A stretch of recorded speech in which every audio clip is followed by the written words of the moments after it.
Thank you all for joining me for this conversation with Lisa Wells. I'm Ragan Sutterfield. I'm a priest at Christ Episcopal Church, and it's been our tradition and privilege to welcome an author each year to the Arkansas or the Six Bridges Literary Festival.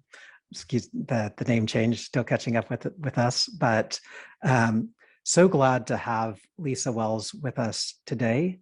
Lisa is a poet and nonfiction writer originally from Portland, Oregon.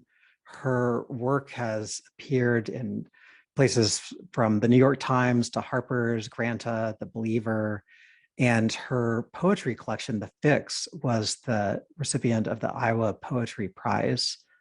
She is a first-generation college graduate, and she, as her wonderful book that we're going to be talking about today, the Believers, talks about she dropped out of high school, but ended up getting a BFA from Goddard College and an MFA from the Iowa Writers Workshop. She is currently in Seattle, Washington, and she writes a column for Orion magazine called Abundant Noise, which I love the title of that column. So maybe we can talk about that a little bit later. So welcome, Lisa. Glad that you're with us. I'm so glad to be here. It's really an honor.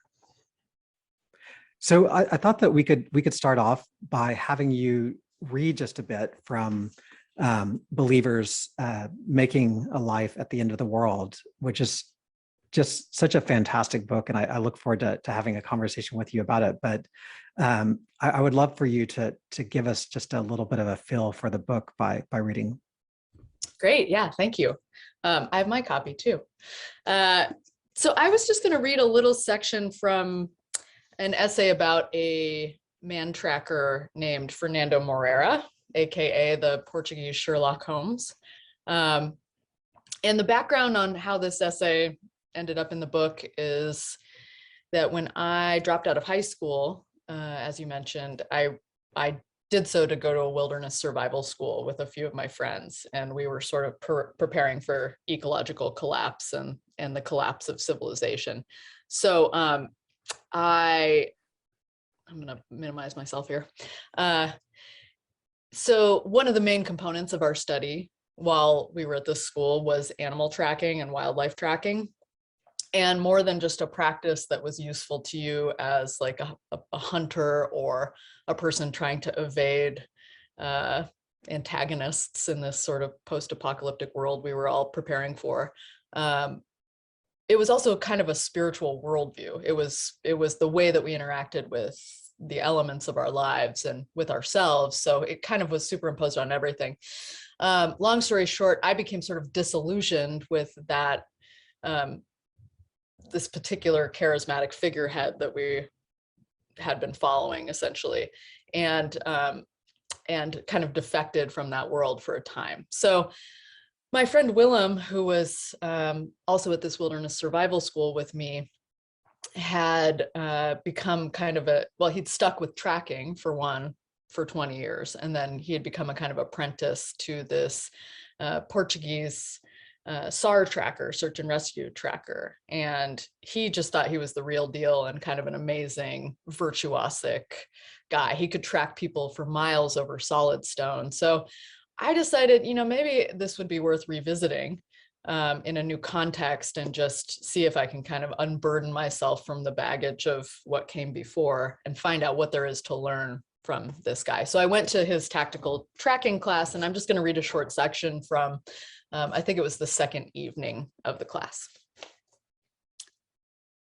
Back in camp, we spent the afternoon and evening on our hands and knees, studying ghostly footprints over stones and over the hardwood floor of the yurt.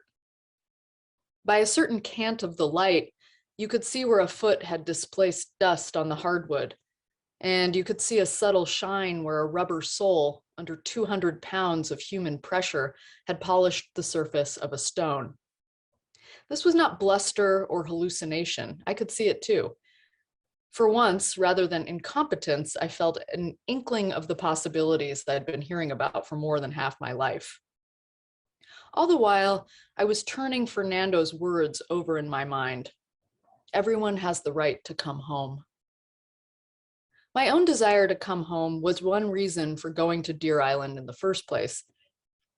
Beyond the potential practical applications of tracking, hunting, evading bloodthirsty antagonists in the post-apocalypse, I suspected it could serve as a method for overcoming rootlessness, a daily practice for reconnecting with our ecosystems.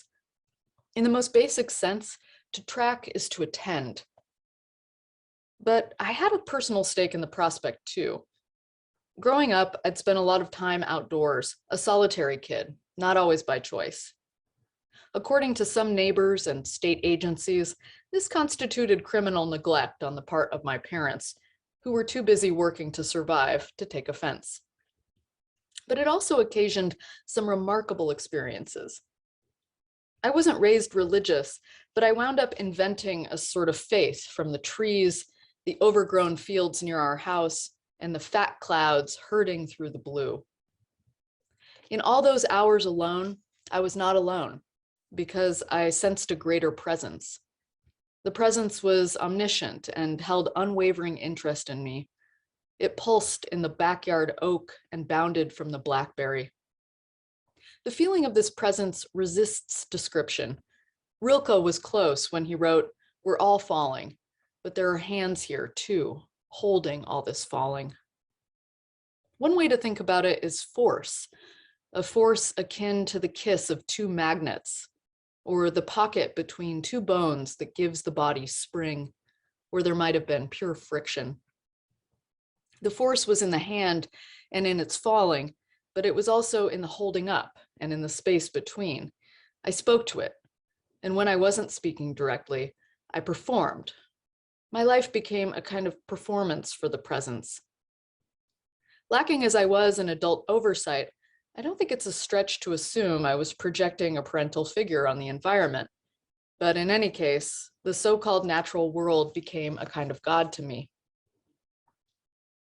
To be fluent in tracking, like any language, means bypassing the step of translation and inhabiting the sign in real time as an echo of the quarry. The tracker is in conversation simultaneously with the Earth's source material, the sand, snow, and soil that hold the impressions, and with the elements that act on those materials, the wind, rain, and sun that erase the tracks slowly or violently, keeping time. Weather is the tracker's clock. The Earth is not rock, but liquid, humus and voluptuous decay, and our movements upon it a slow pillage. We mark everything we touch, and we are marked. Just thinking that way could make you feel less alone. Kneeling on the hardwood floor of the yurt, watching the men press their faces close to the tracks and to one another in the dwindling light, their inadvertent proximity, I wondered how individualism ever became part of the story. It seemed to me that the lessons of tracking were otherwise. The central premise of tracking is that all life marks and affects other life. It is not, in fact, possible to cover one's tracks completely, to never leave a trail. We leave evidence of our existence everywhere we go. And learning these traces of one another intimately was, to my mind, a far more novel endeavor than learning one more way to become invisible. Attentiveness is the natural prayer of the soul, wrote the 17th century philosopher priest Nicolas Malebranche.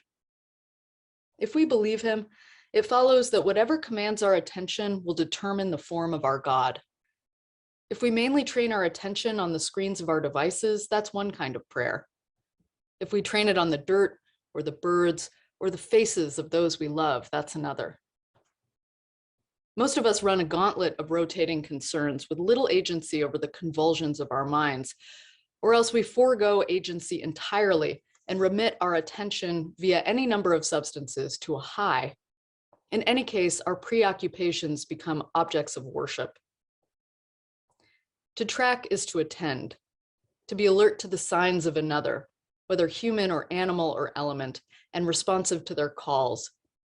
This is a form of worship, but it's also a form of love, a method for overcoming the numbness or the disconnection that allow us to screen out the killing of the world. Naturalists describe this relationship like a kind of cosine law linking attention to intimacy and intimacy to care. A precept of the Senegalese environmentalist Baba Diome is often quoted. We won't save the places we don't love. We can't love the places we don't know, and we don't know the places we haven't learned. Thanks. Thank you so much for that, Lisa. Thank you. Well, that's such a beautiful couple of passages, and I'm struck elsewhere in the book. You quote from Simone Weil, and she has a wonderful essay about attention and how it's this training for prayer. Yeah. And throughout the book, you have lots of words and images and even figures that are religious in nature, but so I'd like for you to explain maybe the title "Believers." Yeah. And what exactly, because it's not a religious belief necessarily that's at the core of this, but it's on the edges of that. So yeah. I'd love for you to talk about the title "Believers" and how that fits with the narratives that are in the book. Sure. Yeah, it's not religious maybe in the way that we typically think about that word, but depending on your definition, I would say everybody in the book is sort of religious in their own way. They're the cosmologies that they sort of are invested in, or the stories that they're telling differ. But what they do all have in common is this sort of one belief or another in a future that is, not only habitable for future generations, but also, more just. So this belief, this feeling of being accountable essentially to something beyond their own lives or the material world, even if it's like, just a faith in future generations of life of all species, is not only what animates their work, but it's what they're sort of loyal to, and what allows them to do a few things. One thing, make these enormous sacrifices that most of them have. It allows them to sort of like keep modifying their work as they go, because everybody's sort of improvising at this point in history. And it allows them to push off the gravity of the dominant system. And I think that's sort of the most important thing. Like their belief in something greater enables them to resist the gravity that, most of us are sort of enthralled to. And by that, I mean the gravity of the dominant culture. And it takes enormous, I don't know, I guess resistance would be the word. Yeah.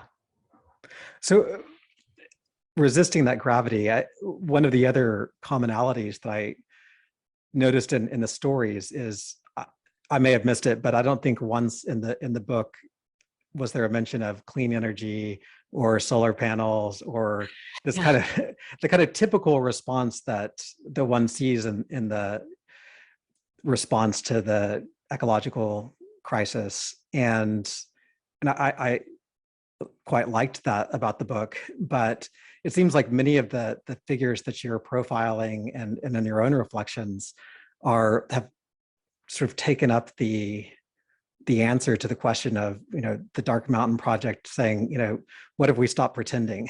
And so I'd love to hear you talk about that absence. And yeah, well, I guess to contextualize my response, I'm not an expert in climate science, or I'm not a sociologist. I'm not a lot of things. I'm a poet and and a person who has a personal stake in the outcome of the future, like most of us. So I don't dispense with those interventions wholesale. Like, I don't know. What do I know? What I do know is that they come at a cost. So we know that solar panels cost something to the Atacama Desert, and these batteries that power electric cars. Like, So I'm interested in collapsing the distance, or people who collapse the distance between the cause and effect of their lives. So I think sometimes, we want to kind of throw our hope and investment in this imagined future that is sort of futuristic and based on alternative energies and stuff. And I don't want to dispense with alternative energy wholesale any more than I want to dispense with the idea of these kind of large scale carbon capture initiatives and stuff. I mean, I think at this point we kind of have to consider everything. But if you're not considering those interventions in context, then you're just replicating the disastrous system that we've all been, participating in. So that's one thing. So what would it mean to have like a really clear and embodied understanding of the cost of your life? That's sort of the question at the center of the book. And that's kind of the way that the different people that I'm writing about are approaching their lives. And if we don't ask those questions, then we're just going to, as I said, replicate the system that's killing the planet.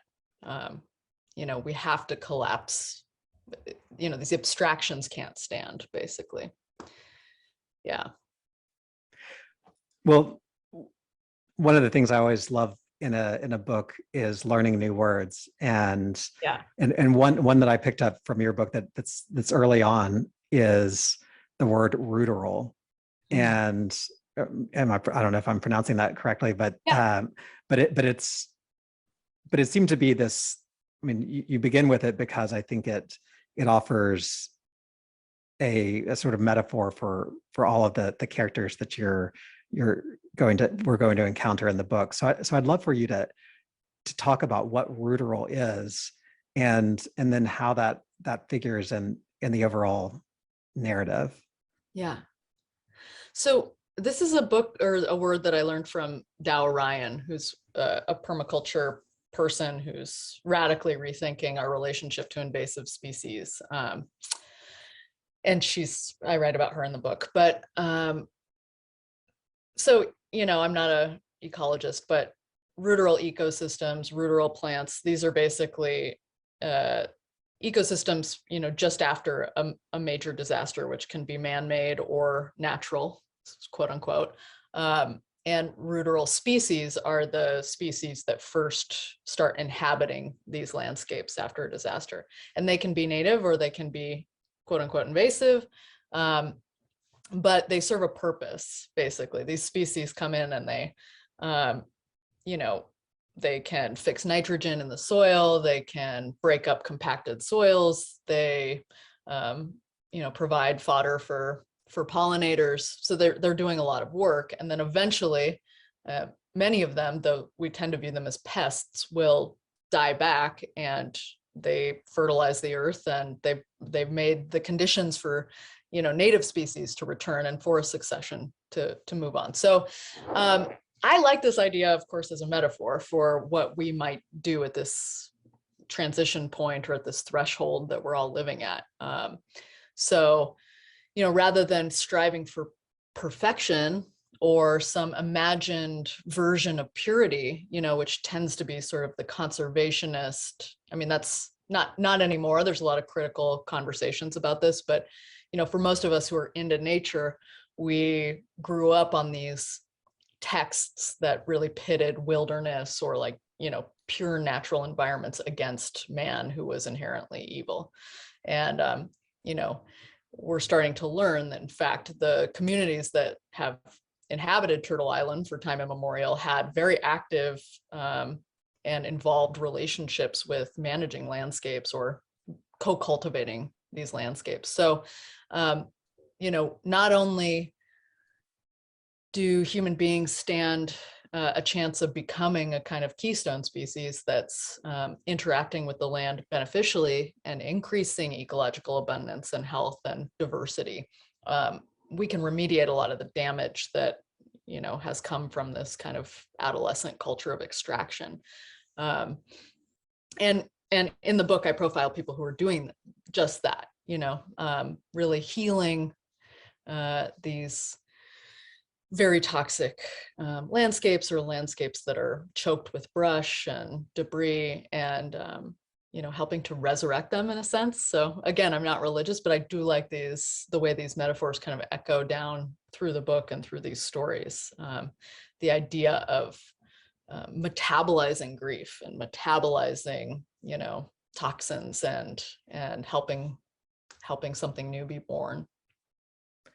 Yeah, I love that word resurrection, how the way it shows up in the book, and you connect it particularly to the Simple Way community and the language that they use around practicing resurrection, which of course comes from Wendell Berry's poem Manifesto, the Mad Farmer Liberation Front. But I didn't know that. Do you know the lines off the top? I do, actually, because it's one of my favorites. Well, so at the end of the poem, he says, be like the fox that leaves more tracks than necessary, some in the wrong direction, practice resurrection. And ooh, chills. Yeah, so it's a beautiful image that I think fits really well with what you have to offer about resurrection. So I'd love for you to talk a little bit about the Simple Way and the ways that you saw resurrection, or at least their work to try to live into that, practicing resurrection in their community. Sure. Yeah, and I'll just say, I think sometimes it's nice to have an outsider come in and, because this was all new to me. I'm not like a person who was raised in the church and then defected.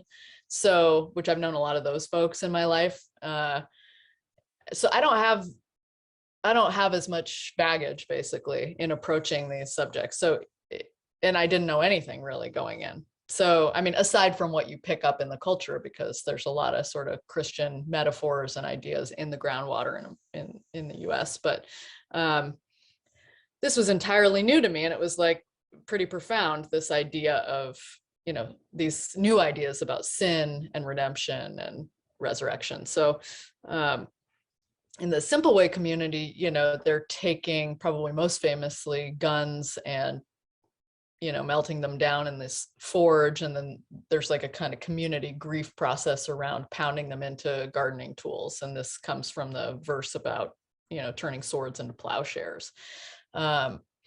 And this idea of turning something that takes life into something that gives life is very powerful. Some of the houses in their neighborhood were in disrepair or foreclosed, and they have this program where they purchase the homes, and then community members, either extant or who had been forced out of the community by the collapse of the factory economy, can come back, purchase a house basically at a discount, but also if they invest sweat and labor in resurrecting it.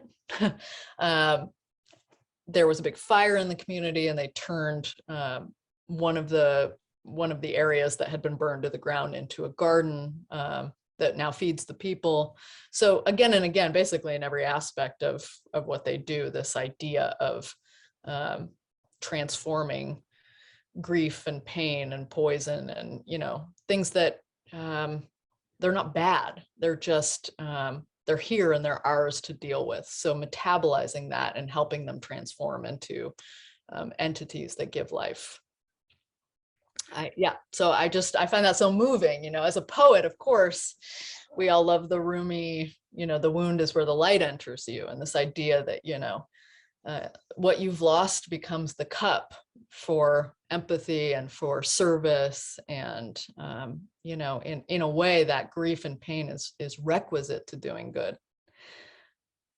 Well, I loved how that showed up as well in the chapter on the Tilt community and their region. I can't remember the language, regeneration festival, or where they're working on reconciliation and kind of making amends with the settlers and the indigenous people around Taos, New Mexico. So that image of reconciliation and redemption also seemed to be a really powerful thing that you found there as well. Yeah. And for me, this is like, sort of a framework for understanding development that, I already sort of understood my own experience through this kind of framework through psychotherapy, because, one of the psychotherapists view, your everyday reality, whatever it is that the blocks that you keep bumping up against, or the things that are preventing your ability to engage fully in your life or in your relationships, these kind of cyclical ghosts, this kind of bumping up against these things, they have a bearing on your present life, but they come from the past. So in order to understand why this is your experience and why your relationships are suffering in these ways, you have to understand, how you were oriented toward relationship to begin with, and that to me is sort of the idea about these reconciliation efforts. And there's been a lot of criticism around these efforts also, which I think is important, because if people approach these reconciliation ceremonies as, okay, we're all gonna sort of acknowledge what happened and then we'll all be buds, like no harm, no foul kind of thing. That's a very different approach than saying, okay, we're gonna see where we came from.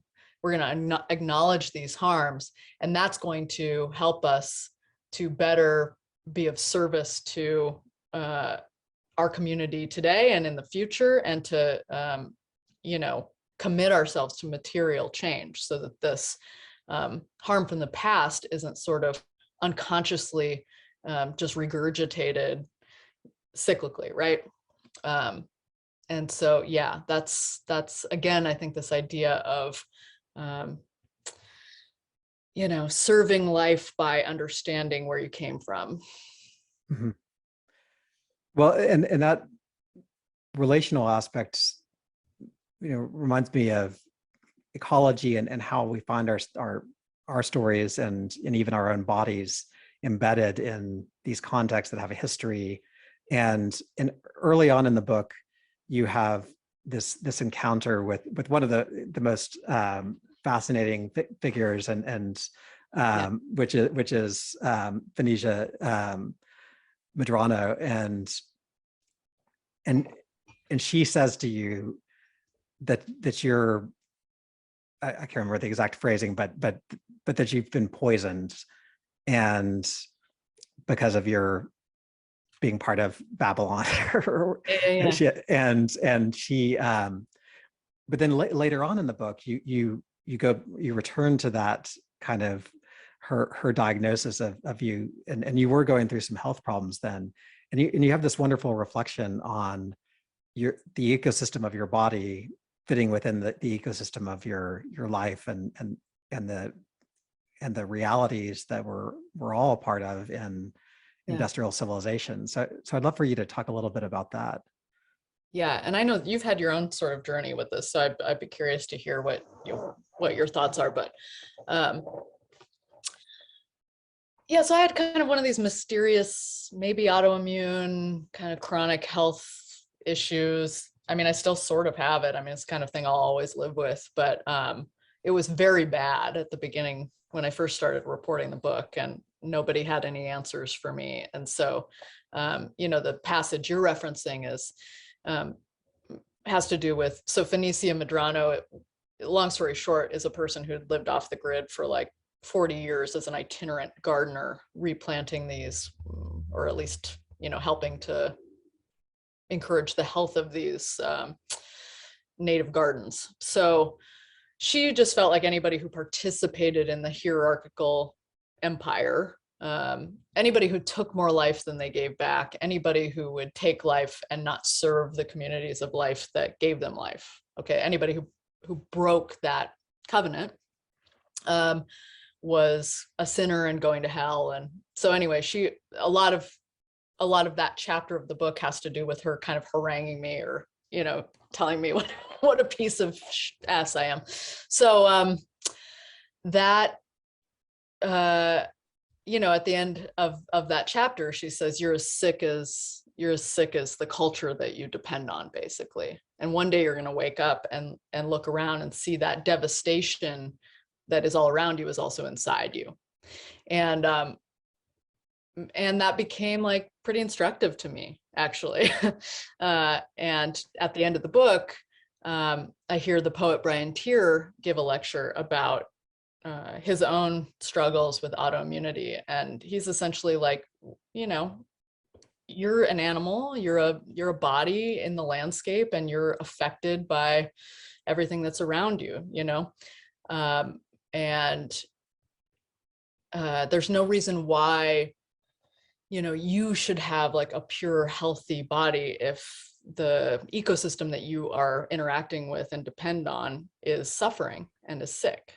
And it's not really like a form of punishment. It's not a, you know, because I think for a lot of us, there are these ideas of detoxify and cleanse, and, you know, that there's a way to sort of achieve a pure state. And it's very closely mapped onto this idea of the purity of wilderness, that we might go out to the wilderness and be cleansed, you know, rather than, okay, these landscapes and I are in relationship, and there's no reason why what's showing up outside my front door shouldn't be showing up in my body. Our fate is intertwined. So if I want to feel healthy, then I need to engage with, you know, the entities on which my life depend, and encourage their health and well-being. Well, I have a question to jump off that, but I also want to note we have one question from I hope I'm pronouncing this right, but Ava asked, where does one start in their own community? And so I'd love for you to address that. And I also invite, I mean, I've got plenty of questions for Lisa, but I would love to ask any questions that any of the others who are taking part in this have. So you can type those either in the Q&A function, or you can just put them in the chat, and I'll pay attention to those. So where does one start? Yeah.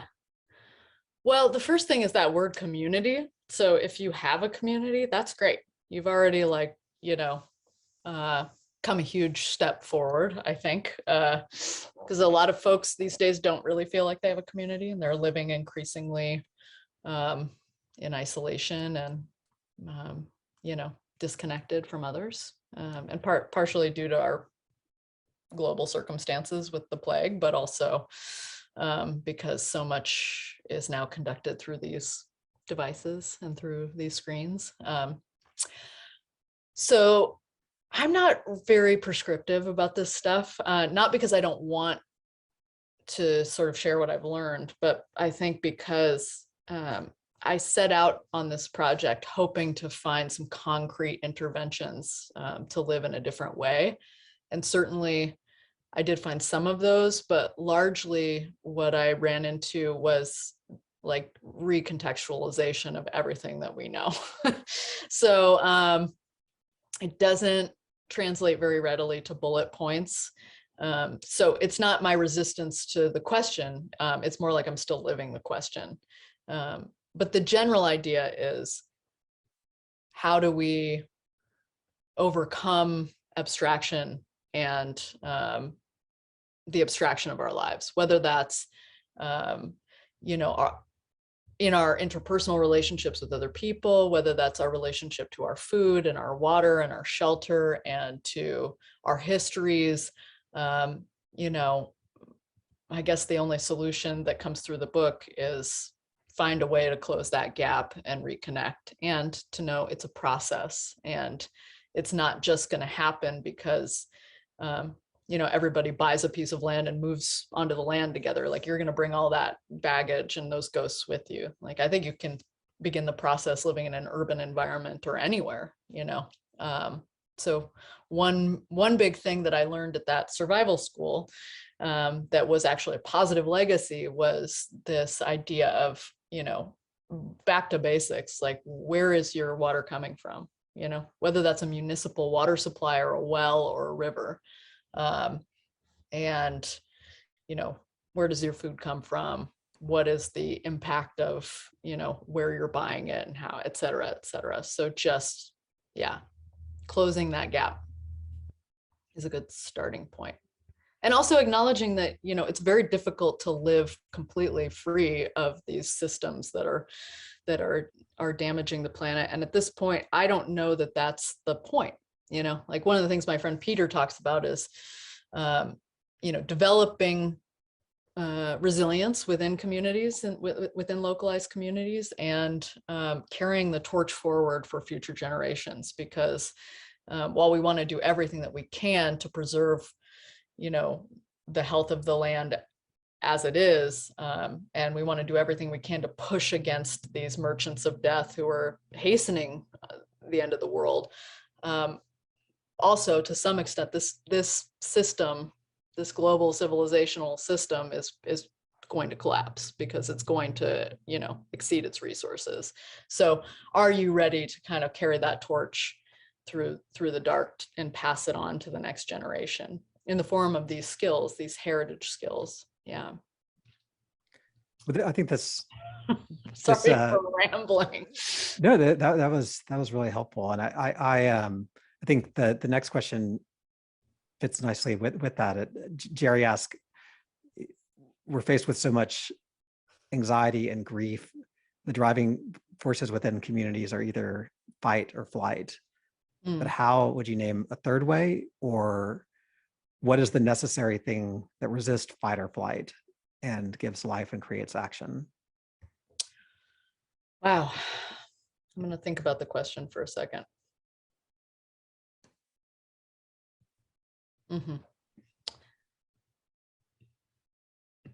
So I think the answer for fight or flight in an individual body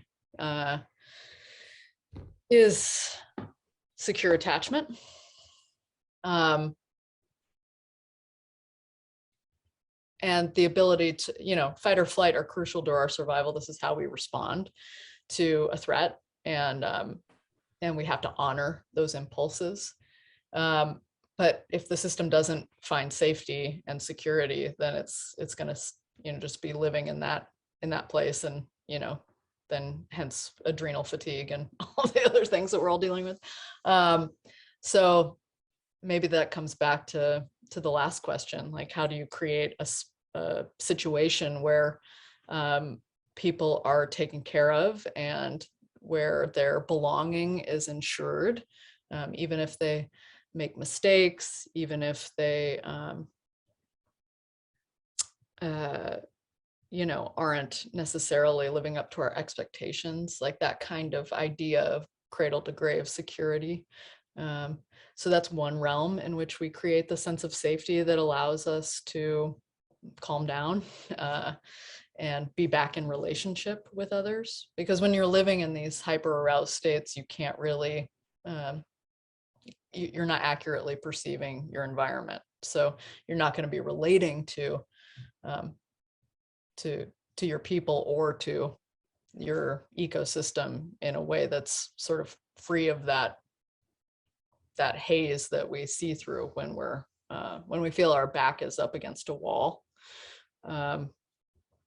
I don't think it can happen on the internet. I mean, I know that's where we're having this conversation. We can get ideas there, but I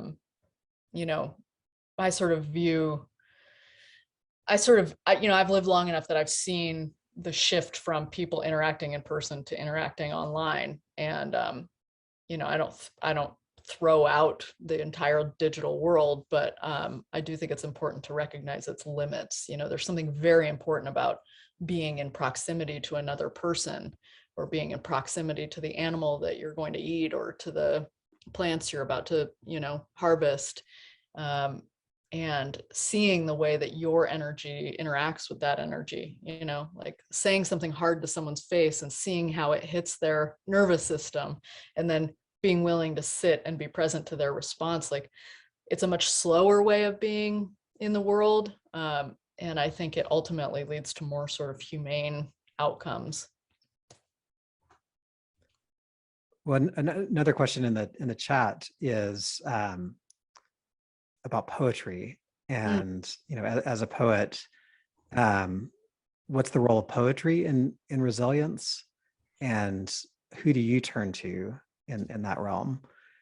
And Yeah.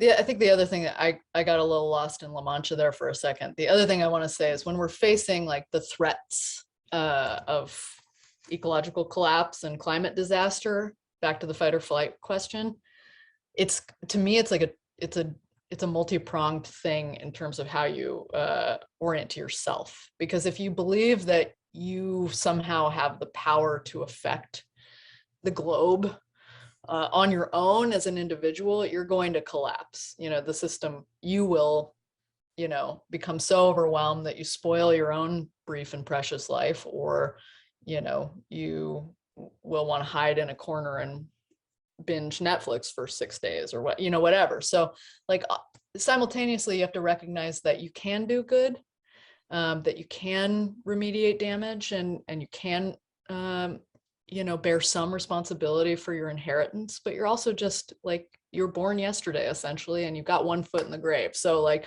be gentle with yourself and understand that we all have limited capacities to some extent. Like this, we didn't start the fire, we can do what we can, but enjoy your life. So poetry probably has taught me that to some extent. I've actually written about how I think, and this is again, like, I'm sure any trauma therapist would like roll their eyes at this like poet logic, but when I did EMDR myself to try to work on my own embodied trauma, it kind of blew my mind how similar it was to the whole poetic project, because, essentially what EMDR is doing, or the, plebeians take here, is it's taking this event that lives in your nervous system in present tense, and it's moving it to the left brain across the corpus callosum, where it can be made into a story, right? And so then when it's a story, you have the requisite distance. You see, that was then and this is now. And how poetry as a bridge between the body and speech, as a form of song, kind of does that. It moves between the left and the right hemisphere, through rhythm and music, and then also through the image, and these ways that human beings have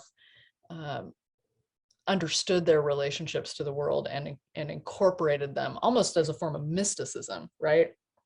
Because sometimes like hyperlogical text on a page can't really hit us in all the places that we need to be hit. Like that's the beauty of image and metaphor. It kind of bypasses the brain blood barrier, and it can change you. I was on Rick Steves this morning. That's funny. I recorded that a couple of months ago. They haven't contacted me. Well, we've got a couple of more questions to get to here with on the Q&A and in the chat, but you just mentioned mysticism, so I can't let this go. Because in preparing for this, I thought about how, a lot of the people that you profile are sort of mystics in a way. And I thought about there's this famous Catholic theologian who said that the future of religion is mystical or it's nothing. And Karl Rahner, he was a 20th century Catholic theologian, kind of part of Vatican II, kind of the big reform of the Catholic Church.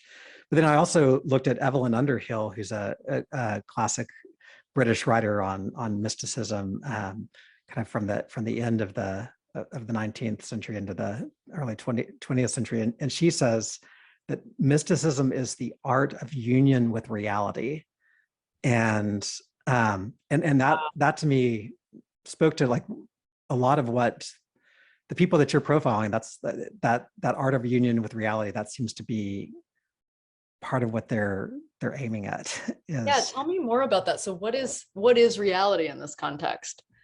I mean, I think I know, but I'm curious to know how you view it. Sure. Well, I mean, I think that reality is trying to kind of get beyond the stories, and I mean, the stories help get us there, but it's this encounter with the kind of fundamental stuff of the world. Yeah. And I think about the way that reality gets covered over for us through technological and industrial civilization, where when I drive to downtown Little Rock, I go up this hill that I never notice. But when I ride my bike, it's like, oh, Mm. there's a huge long hill there. Yeah. You feel it then. And so that to me is this way of getting in touch with, just a fragment of reality. But that to me shows that there's all these ways that we're not seeing what's really there. And your sections on tracking, I think, get into that well too, of just paying attention to this thing that's around us all the time that we're just not clued into. And the difference. I mean, I assume you've had your own ecstatic engagement with the divine, because I don't know how you would do what you do if you hadn't. Yeah, it makes me think about how Westerners approach yoga, and how it's so often like people are interested in the physical postures, but not the other realms of the yogic practice, which is immense and operates on all these different levels. And some of it is studying the scriptures, and some of it is like doing the breathing. And yeah, we tend to kind of, in this culture, take one or the other. It's like, it's hard for us to sort of think or forget thinking, engage ecologically in that way. I know one wishes that we could all have that mystical experience, because I think that is the fuel for the long haul in these engagements. If you don't have that experience, it's easy to lose track of, where your allegiance is, I think, to some extent. Like for me, when I live in, in writing a book, a lot of your experience is living in ideas rather than embodied relationship. And I lose interest, I lose my get up and go for the long haul when I live in that space. So it's almost like a prescription. We have to find ways to fight this left brain living, which is useful at times, but you can't live there all the time. And find ways back into our bodies and into those elemental, ineffable experiences.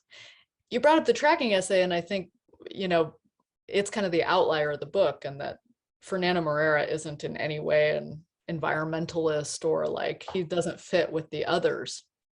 But that experience of learning from him was, as I say in the essay, so formative and humbling, because here's a guy who, like, his whole worldview and ethos has to do with like saving lives, and there's sort of a military vibe to it, and so others may live, that's the kind of ethos, and yet he's spent so much of his life, so many moments, so many hours on his hands and knees, like with the elements, that he's more tuned into that stuff than a lot of people like me, who talk a good game and have these kind of highfalutin ideas about our interrelatedness. So it's like, this is how the crux of the essay is. You don't have a relationship by reading a book about a relationship. You can learn something about it from a book, but you have a relationship by showing up, by proximity, duration, intensity, frequency. Like,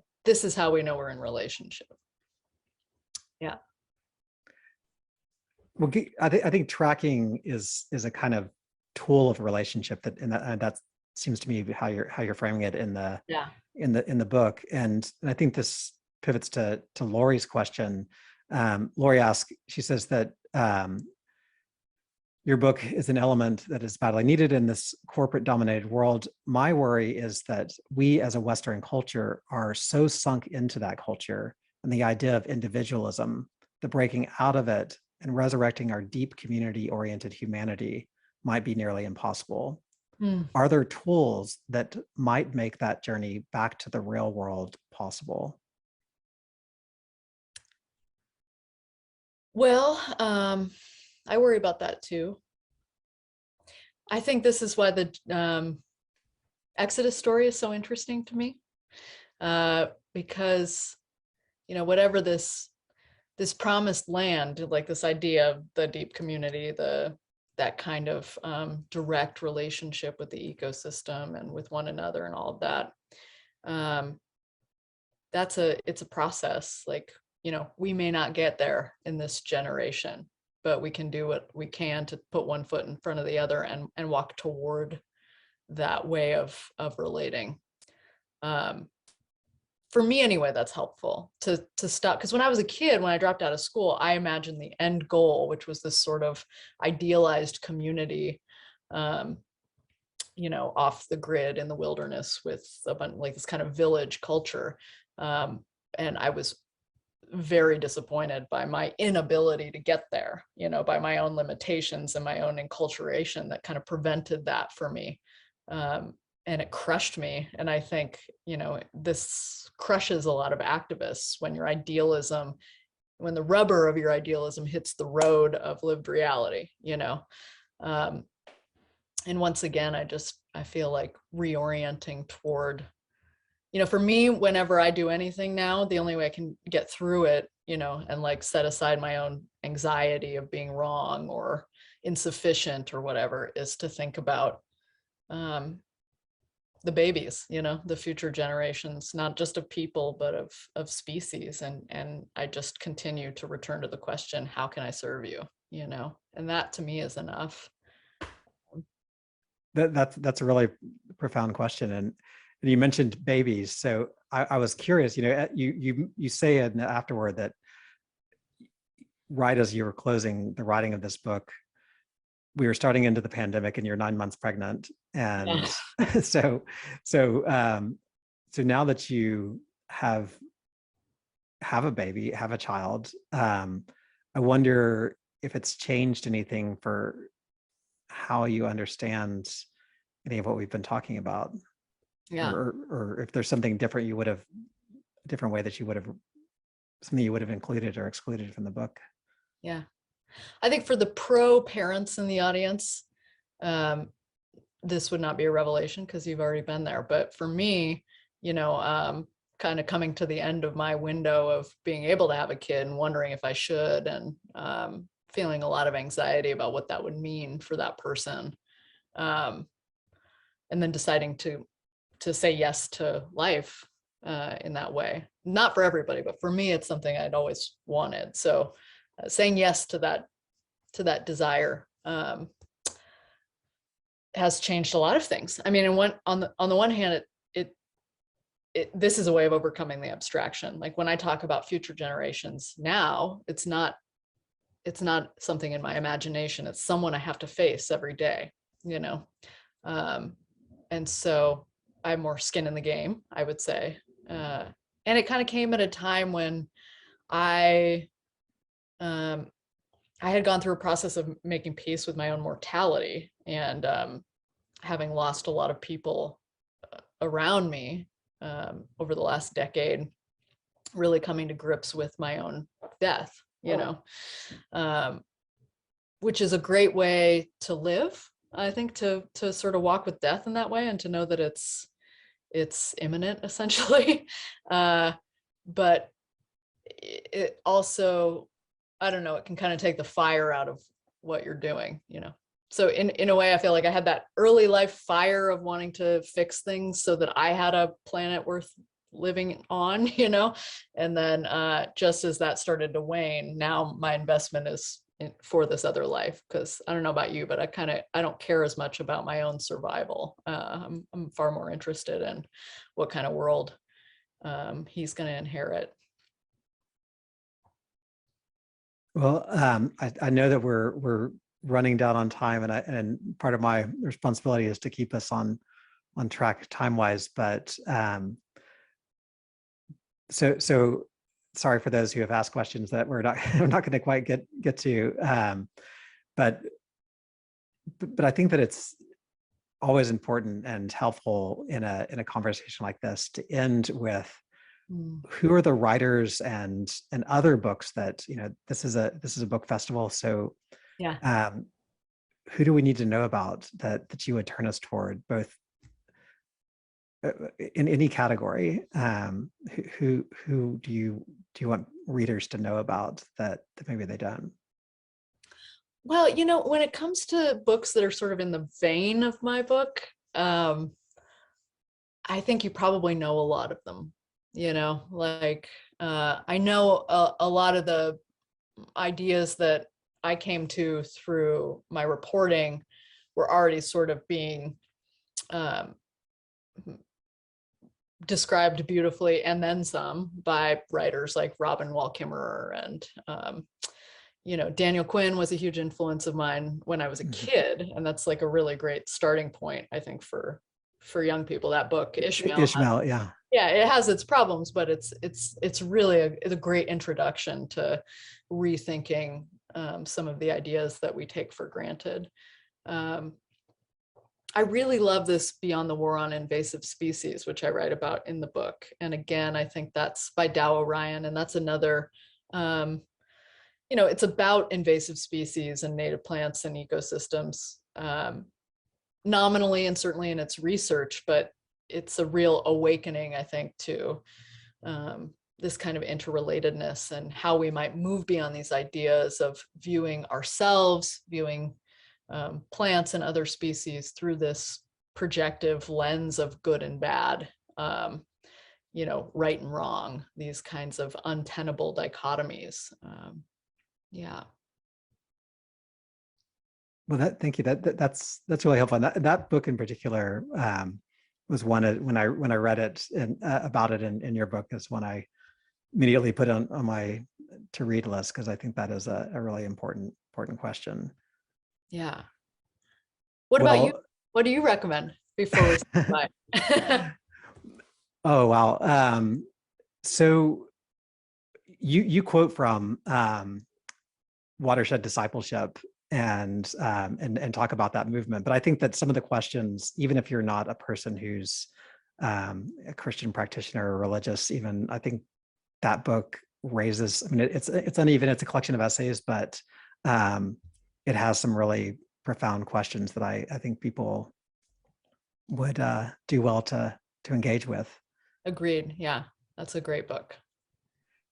Yeah. Well, Lisa, it has been so wonderful to have this conversation, and thank you to everyone who has joined us for the conversation. And sorry we couldn't get to all the questions, but encourage you to pick up Believers Making a Life at the End of the World. And I see in their comments that Lisa has been kind enough to sign some copies, and they can be found at Wordsworth Books here in Little Rock. So encourage you to pick that up.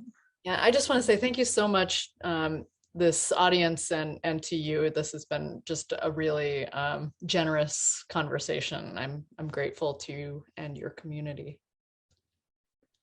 Yeah, thanks, Lisa. Take care, everyone.